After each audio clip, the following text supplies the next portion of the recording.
In this video, I'm going to show you how you have all been lied to, how we have all been lied to. As always, there will be people who reject this notion. There will be people that will come to this channel and try to discredit me, undermine me, and make out that I'm the one that's the nutter. This is the dynamics of the situation. You will see that for the most part, I do not delete them from the channel. There is a reason behind this. They are too thick to understand this. They are too thick to understand what I'm doing, but all will eventually emerge. Okay. Now, what we saw in the aftermath of Abu Dhabi was the validation of what took place in Abu Dhabi, which wasn't valid. We had the media put in front of us to tell us that it was all a bit confusing, but Max fully deserved it, so move on, everybody. That was essentially the main construct of the message after the event. They didn't want you to focus on the event. They didn't want you to go back and scrutinize what was actually going on real time when you were watching it, which is what I have done. When we were watching it, many of us actually knew that that safety car had to remain on track for an additional lap beyond the lap that those lapped cars were released on. So we knew straight away that the rules were being broken to set up that last lap. Many of us knew that. There were many fans that didn't have a clue. New to the sport, attracted to it just because they'd heard, oh, it's going to be a spectacle. You know, this could be history. Tune in to watch this. We'll even allow some broadcasters to show this to you for free, because normally you've got to buy Sky Sports to watch Formula One, but we'll play this live on Channel 4 in the UK. This is what happened. They wanted to attract that big audience, but they knew that a massive section of that audience wasn't knowledgeable about the rules of the sport, so could get away with lying to them and convincing them of a lie. And what you also have is people with desire-driven motives. They wanted that to happen so bad that they didn't care whether or not rules were being broken. And then what they will do, they will seek to construct arguments to justify it, to validate it, and to continually argue to make sure, well, they think they can make sure, that that contrived outcome will forever remain. Now, this is then the tactics that they go down to discredit anybody that identifies the things that are the true issues. Okay, now let's have a look at this. And of course, that's wrong, and mistakes were made on the evening. How you then unravel that, because Red Bull didn't do anything wrong, nor did Ferrari in third place. So they put media in front of us. They tell us Red Bull didn't do anything wrong. Well, we've got the video footage of them coercing the race director to break the rules. Ferrari didn't do anything wrong. Well, nobody's ever suggested that Ferrari did anything wrong, Martin. Why are you suggesting that, well, you can't penalise Ferrari? Well, the thing they did wrong was not protesting the fact that their driver wasn't able to contest for a top two position due to the rules being broken. That was the thing they did wrong. They kept quiet about it. That's something to identify that they did wrong, Martin. But the way you put the slant on it is, Ferrari didn't do anything wrong. You can't unravel that. Look at the way you are trying to twist people's minds. Carlos Sainz, for example, that's the problem. But I do not believe, knowing the people, that there was malice. That's the problem. Ferrari didn't do anything wrong. Carlos Sainz, for example, that's the problem. That's not the problem, Martin.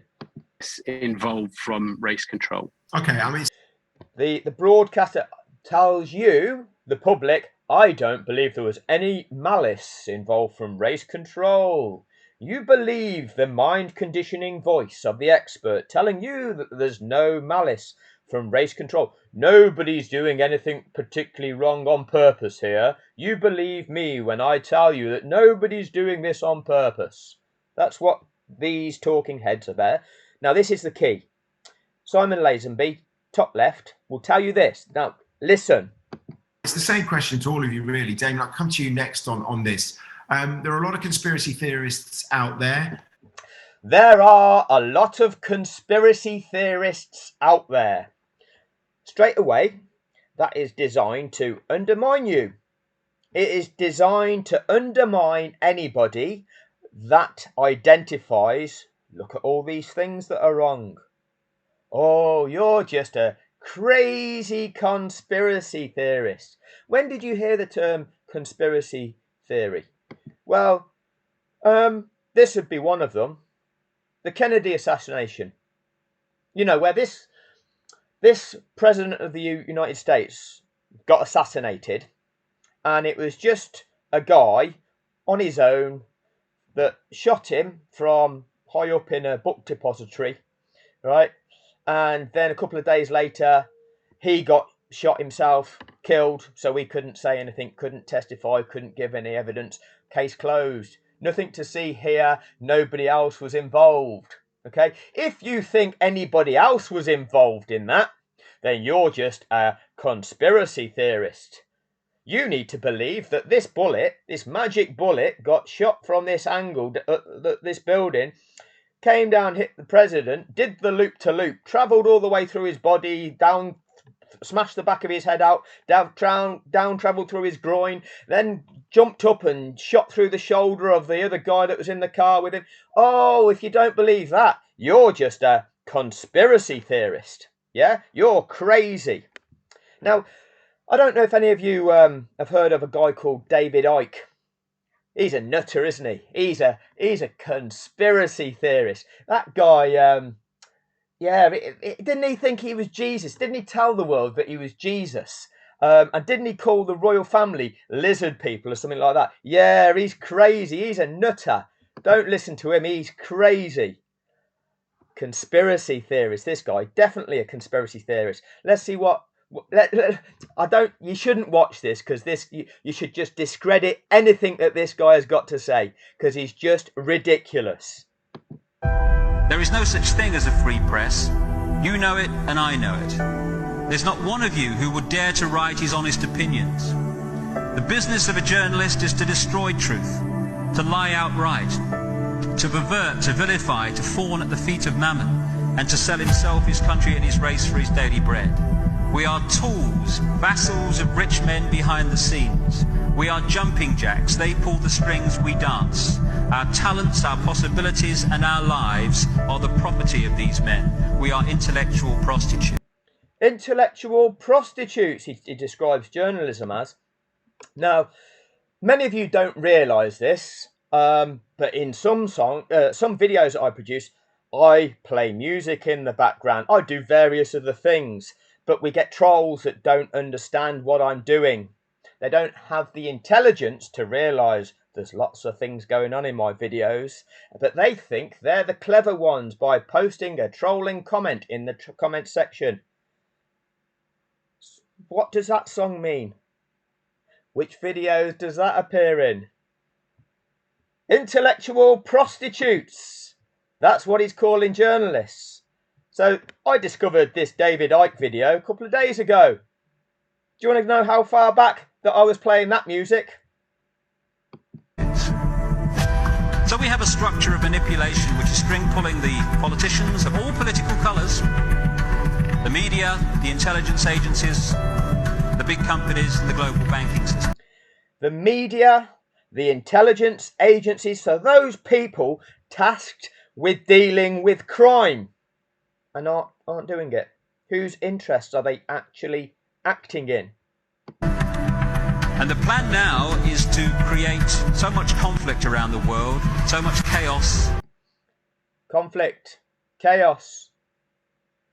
Who comes to the comment section to conflict with information that is being presented, that is incontestable because it's evidenced, it actually happened. I present information, I present video footage of, look at what is being said here. This is the sport lying about what is possible. They shouldn't be doing that. And we get people in the comments going, yeah, but what about Silverstone? as if that's some argument. Let's not worry about these little things that you don't like. Let's focus on the crime here. I'm identifying a crime. You don't even have the integrity to acknowledge that what I'm saying and what I'm evidencing actually took place, because it actually took place. Including a massive global collapse, which they'll engineer someone else to be blamed for, that we'll have a situation where we'll have a massive problem which has to find a solution. And the solution will be centralized government, centralized bank, centralized currency, which won't be physical money, but which will be credit, and centralized army. One group of people which this conspiracy must suppress if it's to succeed in the next generation. And then it cuts off because it's Instagram. But what he was going to say is the young. And the young are being mind conditioned. Do you not think that you are profiled? Every single one of you is profiled. They know what programs are going to hit your mind and what you are going to believe in. Oh, they track your cookies. They see how you respond to things. They see what excites you. They know what you're into. They know what your beliefs are. That means they know what they can convince you of. Oh, but that's just a conspiracy theory. Really? How about this? Next time, have a chat with your friends if you've got any. And the next time you are on your phone on social media, you will receive a random advert, which is advertising to you a product that you were only just talking about an hour ago when you were in conversation with your friends. Isn't that crazy? What a coincidence. Erectile dysfunction. Well, let's see what adverts come up on your phone now. Enjoy. Anyway, where were we with this one? Lost my thread. What we're saying is about discrediting people that are exposing the truth and conspiracy. What we have is contracted broadcasters, Sky Sports F1, paid by Liberty Media to convince you that what took place in Abu Dhabi was authentic. They lied to you in commentary about what was possible. They validated it afterwards, and they produced multiple programs to condition you to believe it to be acceptable. Now, media is supposed to be independent. Media is supposed to be there to inform people about what is really going on. They're supposed to have the ability to explain things to you. Now, the BBC is perceived to be an authentic business, an authentic company, a truth-telling organisation that shouldn't be influenced by the interests of individuals. It's the British Broadcasting Corporation. This is for the people. We have to pay for this. So, they have their chief, Andrew Benson, and let's see if Andrew Benson can expose to you the fact that our British driver was robbed of a record-breaking 8th World Championship because the rules were broken and that safety car needed to have stayed out on track for a further lap. That's what the regulations are. What are they for, Andrew? What then happened after the event in terms of the steward's appeal, and how corrupt was that? Because you as a journalist, Andrew Benson, should be identifying that and identifying what was wrong with that and educating the reader with the truth of the information. But this is Andrew Benson's article. Does it expose truth? Or does it mirror what is being presented by the contracted media in what they're explaining to you about the race? So let's have a look. Andrew Benson, chief F1 writer. Lewis Hamilton said over his team radio at the end of the Abu Dhabi Grand Prix that the race had been manipulated. It has emerged. The Mercedes driver was magnanimous in his interviews after the race, which ended in controversial style after a late race safety car period. But on the final lap, after rival Max Verstappen had passed him, Hamilton said, "This has been manipulated, man." Mercedes have lodged an intention to appeal over the handling of the race. They lodged 2 protests on Sunday night, but had both rejected by race stewards. Then we have a link to a deserved title decided by a questionable call. Right, why is it that we have these titles questionable rather than say, this is what happened, this is what is supposed to happen? By what happening, it altered the result. That's not okay. Rather than state it like that, we say, oh, well, that's a bit questionable, isn't it? What does that do? That downplays the seriousness of the situation. That helps to validate it in people's minds. When people don't think it's that serious, oh, it's not that serious, let's not worry too much about it. Okay, if you worry about it too much, oh, you're crazy, you're a conspiracy theorist.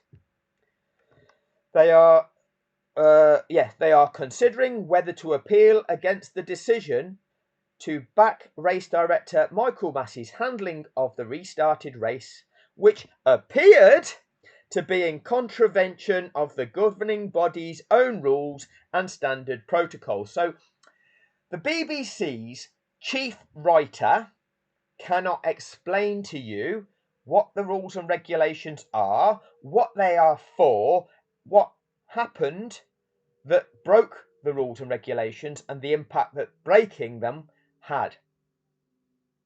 It absolutely changed the result of the race and the World Championship. You're not allowed to do that. Does the chief journalist explain that to you? All he says they appeared to be in contravention. Oh, that doesn't appear to be correct, does it? Rather than saying, that is categorically wrong. Mercedes have 96 hours from giving notice of intention to appeal until around 7 UK time on Thursday to decide whether to go ahead. Mercedes said on Monday that they were still weighing their options. The team have not commented publicly about the events at Yas Marina, but have a sense of injustice at what happened. Mercedes have a sense of injustice. This is the journalist. This group of people have a sense of injustice here. The Palestinian people have a sense of injustice that they're being slaughtered by the Israeli state. Do you feel a sense of injustice about that? Or are you able to say, fucking hell, that's fucking wrong?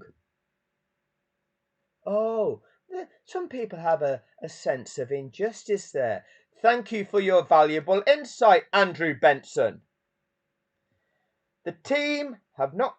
they've got a sense of injustice. I lost my spot.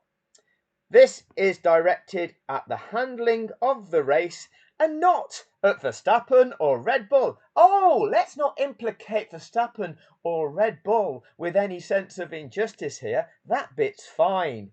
Thank you, Andrew. Hamilton did not refer to the safety car situation in his few television interviews after that, and he was not made available to the written media, even though it is a requirement for the top 3 finishers to appear in an official news conference. So what you're doing, Andrew, is going, well, this driver didn't come and speak to the media. How about, as the media, You drill down to what happened and why it was wrong. You're the journalist. Let's throw this back on the driver. Well, the driver didn't say anything about it, and he didn't even come and speak to the media. Oh, dear me. Part of their consideration. Oh, where am I? I'm losing where I was. He said, no, Mercedes had given it everything this last part of the season and never gave up. Mercedes have decided that it is better not to make public comment whilst the dust settles from Abu Dhabi and they make up their minds how to proceed. Part of their consideration will be that it is very uncommon for the FIA Court of Appeal to overturn stewards' decisions. Can you explain it, Andrew? Can you explain what went wrong, what the regulations are, and actually the likelihood of that being overturned when it is analysed and truly exposed for what it really was? As a journalist, are you capable of doing that? Are you capable of informing people of the true nature of the situation? Or are you a prostitute? As explained by the conspiracy theorist. A number of other drivers have expressed confusion and scepticism about the way the race was restarted after a late safety car period. The other drivers are confused. The governing body was confused. It's a bit controversial. It appeared to be breaking the rules. It's all a little bit a sense of injustice here. These are the words you're using in your article, Andrew. This is 24 hours on from the event. This is what you're writing. McLaren driver Lando Norris said, "It was obviously made to be a fight." Well, that in itself is manipulated, man, isn't it? If you're contriving something to produce that. "It was for the TV, of course. It was for the result," Norris said. Well, the result, were it not for that contrivance, would have been a safety car finish, which Lewis Hamilton would have been the winner of the race and the winner of the World Championship. But when you've got Lando Norris saying it was for the result, well, that's manufacturing a different result, isn't it? For the TV. Are you highlighting that, Andrew Benson? "Whether or not it was fair, it was not up to me to decide." Is that the approach you want to take, Andrew Benson? Whether or not it was fair or not, it's not for me to say. I'll let you decide and argue about that in the comments section, because that means more clicks, that means more interaction, that means the flow of money, because that's all you care about. Not truth, not what is right, not what is wrong. You have zero integrity.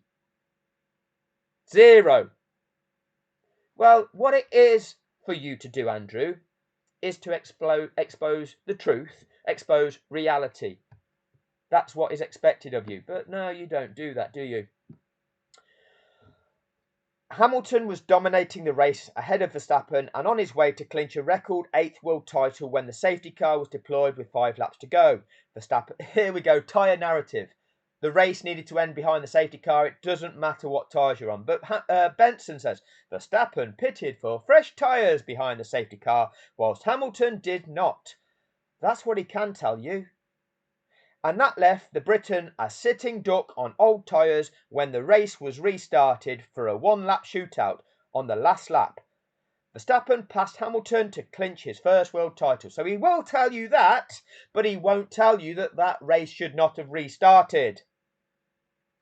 Instead, he will say, seeking to ensure that the race did not end behind the safety car, Massey first said lapped cars between the leader would not be allowed to overtake.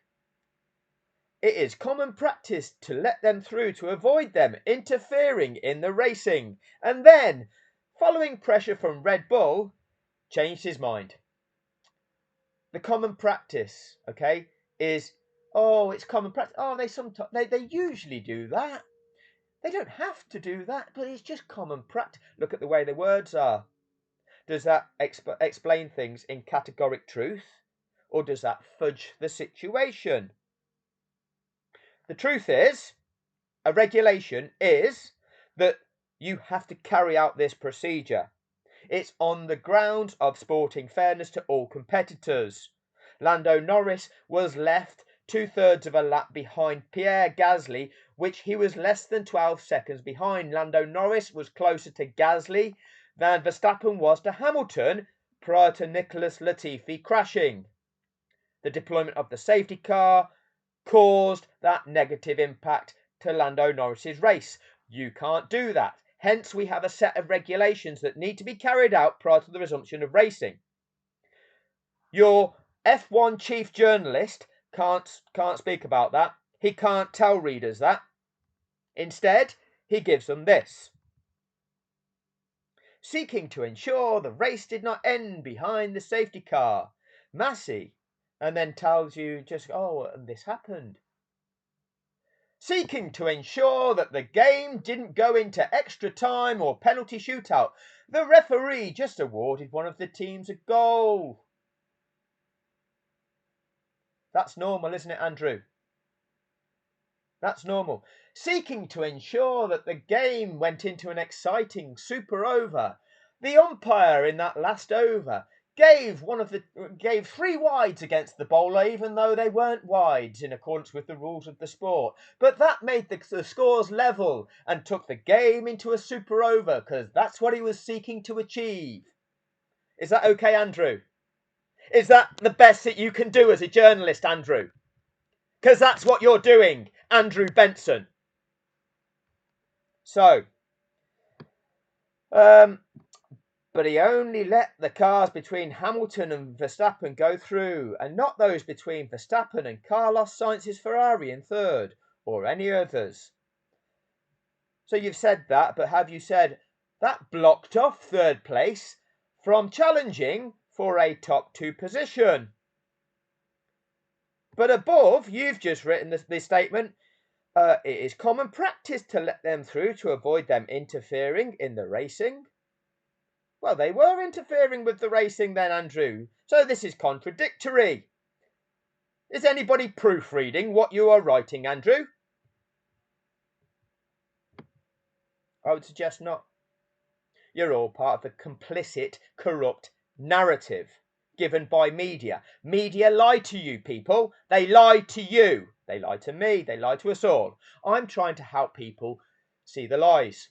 Like I say, there will be people that will never wake up to it because they've got such desire-driven motives that they will seek to come here to argue this rather than check themselves and wake up to the fact that what they are being presented with is a contrivance, and instead will seek to label me the conspiracy theorist. It's not a theory that parties are conspiring, when what are supposed to be independent parties all comply with the same narrative and don't expose the truth. They are conspiring. They are all conspiring to comply with the same agenda. Get your heads around that. It's not a theory.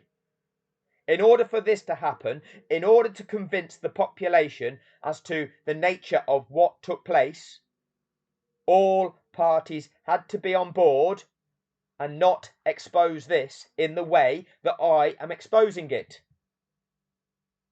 That's a problem. So many other things that occur in this world, exactly the same mechanics take place. The way that you are conditioned to believe they are by media is not a true representation of the way things actually are or actually could be. They're the way that they are designed to be. They're the way that certain people want them to be, and they don't need to be that way. And the agencies tasked with actually correcting it, with actually bringing consequence to those that are enforcing their will in an illegal manner, aren't doing it. Society isn't functioning. And media is doing the conditioning to make you believe that that is the way it is. Listen to this. And this is what Andrew Benson reports. Norris said, sometimes they let you go, sometimes they don't. It's just 50-50 half the time. When is this then, Lando?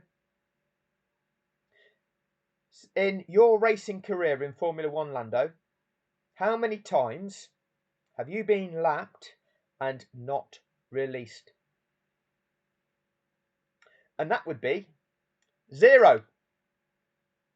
So where you get your 50-50 from, half the time, because this regulation was reintroduced in 2012, and every time there has been a safety car deployment and lapped cars have been in situ, they've been released. There's 2 occasions, and there's valid reasons for why those weren't released at that time.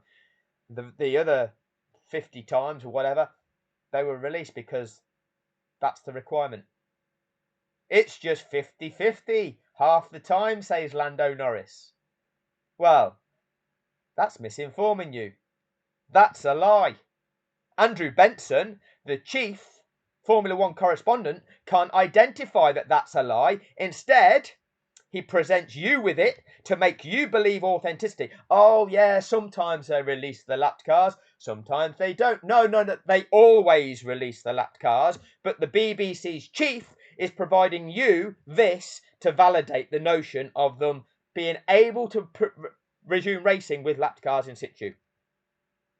But they said they're not going to let us pass, so I was guessing that was a message to say they were just not going to let us pass at all. To suddenly just do it for the final lap and for a 1-lap shootout, I'm a bit surprised by that. Oh, it's confusing. There's a sense of injustice. I was surprised. It's controversial. Look at the nature of the reporting.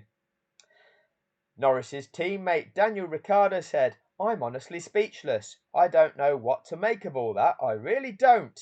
I need to see how it all came about. Ferrari's Charles Leclerc called the decision a bit weird. Look, everybody, nobody can understand what's going on here. This is the F1 chief writer, and all he's able to do is say to you, oh, look, the drivers don't understand.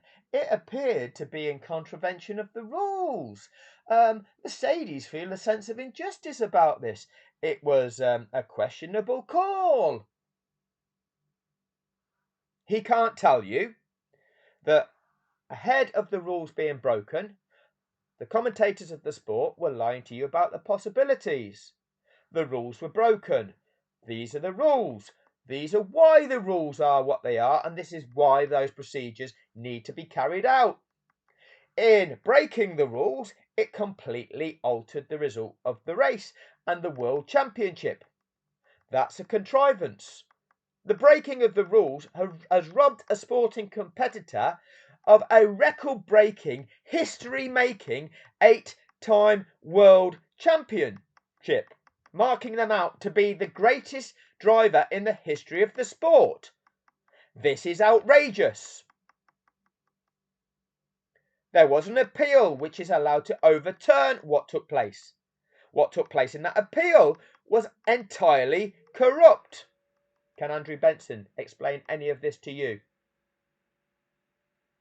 Can Andrew Benson explain any of this to you? But no, I am just the conspiracy theorist, aren't I? I am the one that's just going, oh, all of these people are involved. There is no such thing as a free press. You know it and I know it. There's not one of you who would dare to write his honest opinions. The business of a journalist is to destroy truth, to lie outright, to pervert, to vilify, to fawn at the feet of mammon, and to sell himself, his country and his race for his daily bread. We are tools, vassals of rich men behind the scenes. We are jumping jacks, they pull the strings, we dance. Our talents, our possibilities and our lives are the property of these men. we are intellectual prostitutes. So we have a structure of manipulation which is string pulling the politicians of all political colours, the media, the intelligence agencies, the big companies and the global banking system. And the plan now is to create so much conflict around the world, so much chaos, including a massive global collapse which they'll engineer someone else to be blamed for,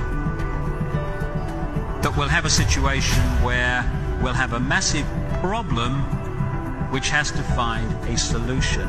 And the solution will be centralised government, centralised bank, centralised currency, which won't be physical money but which will be credit, and centralised army. One group of people which this conspiracy must suppress if it's to succeed in the next generation is the young, and they're doing it. They're doing it. You know, they are doing it. There's malice involved from race control. Okay, I mean, it's the same question to all of you, really. Damien, I'll come to you next on this. There are a lot of conspiracy theorists out there. I thought David Icke was a nutter. I thought he was crazy. This guy thinks he's Jesus. This is what he's telling us. What a nutter. Let's dismiss him. That's what they wanted. That's what they wanted me to think. That's what they want you to think. What does Lazenby want us to think? He wants you to think I'm the nutter. Why is he doing that? This is what they do. Thank you for your time.